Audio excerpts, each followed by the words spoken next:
I met that little child here. She's now 34. I met her when she was 14 years.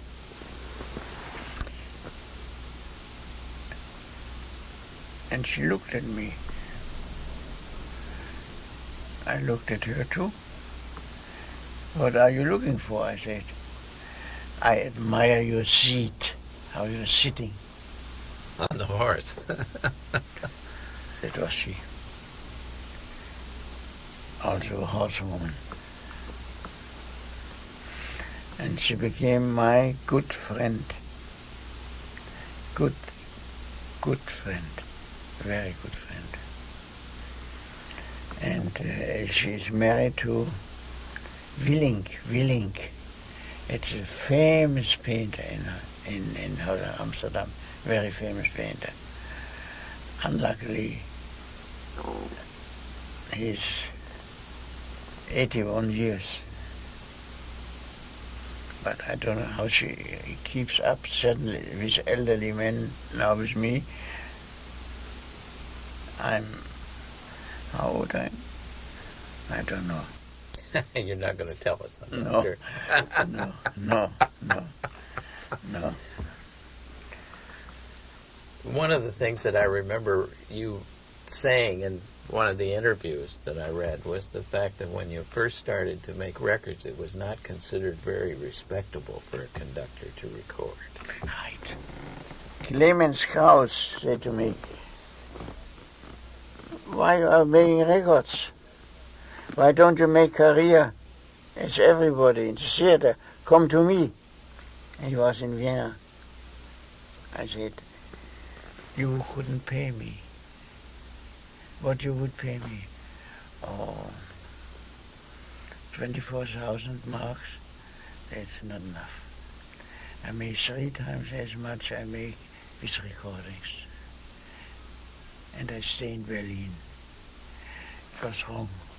It was wrong that I did. I should have gone to Clemens Krauss. Oh, but since you made records, Doctor, that's our heritage. That's right. Our pleasure. That's now. Right. That's right. That's immortal. That's right. That's forever. That's right. But I am extremely grateful to you. Extremely grateful to you. First, when I got a letter from Aldrich, I heard. And then when you talked to me. And you gave me 212. Actually, you should have said 1212. 1, 2. Oh, yes, you have to dial 1 first, don't you? But all the telephone, you were so considerate and so nice, and I had a great respect for you. Well, Doctor, it's our pleasure. I mean, you're doing us the favor. We're not doing you the favor. Very, very much you did me a favor. Very much you did a lot. Did you have you when you were young and even before you made records, there was 2 conductors I could think of who had already made records that were famous, Nikisch and Mook. So there were at least a couple of famous conductors who had made records. Nikisch, he conducted in Frankfurt am Main. And I asked the player, "What is it that you admire so much in Nikisch?" And he said, "His eyes. Nothing else. His eyes. How he looks at us." And I took it. And at that time, the power of my eyes, I went for it. I used it very often. Also with orchestra. I look at them. And I want them to it can have much power if you use it right. And you must have heard Mook conduct many times too. Mook. I heard him in Hamburg, but I don't remember. I only know his name and so. And you probably all the records that you made early, the Beethoven things, symphonies and things, must have helped other conductors realize that it was important. I tell you, Clemens Krauss didn't think it was important. He changed his mind later on, much later on. He died so terrible. He went to Mexico. I went several times to Mexico. And his heart, in rehearsal, he was dead. But he made a lot of records later on, didn't he? Later records later on. Yeah. He made excellent Tristan. Mm-hmm. Tristan. Did you ever hear of Black? Did I have what? Leo Black. Leo Black. I was with Leo Black. I was repetitor. I heard Leo Black it was very good. Very good. I did some of his record, like Barton did. I restored some of his acoustic recordings for Deutsche Grammophon. He was Deutsche Grammophon. Yeah. They're calling it the 100 Years of the Berlin Philharmonic. They're going back and getting all the conductors in chronological order. Leo Blech was very good. He made almost as many records as you did, didn't he, Doctor? Yes, he did. He made an amount. Is he also there then on this record? I'm sorry. Is Dr. Weissmann also there? Admired him very much. I had respect. Yes, I'm sure. He was a small repetitor. He was a big conductor. He was actually a small man. Really? Really small man. And after I brought him, I was repetitor for him very often, and he liked me very much.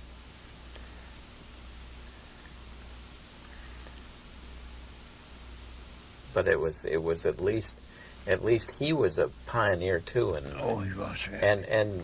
And what about the early recordings when you were making the Beethoven? Wasn't Muricky making recordings at the same time? Muricky was also making recordings, but I don't know what. Strauss tone poems, I think. I don't know. Muricky was a very, very excellent conductor on the Charlottenburg Opera. That was the second opera which Berlin had after the States Opera. And I just laugh because the States Opera had a dépendance, small, I don't know how it was called, Volksoper or what, where Klemperer conducted. And I never forget, I played once the piano and Klemperer rehearsed it with Vera Schwarz. Suddenly she sang and so. And he interrupted her and she said to him, "Why you interrupt me? You are not a Strauss conductor, Herr Klemperer."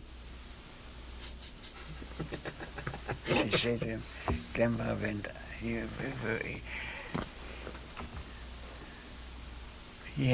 had not the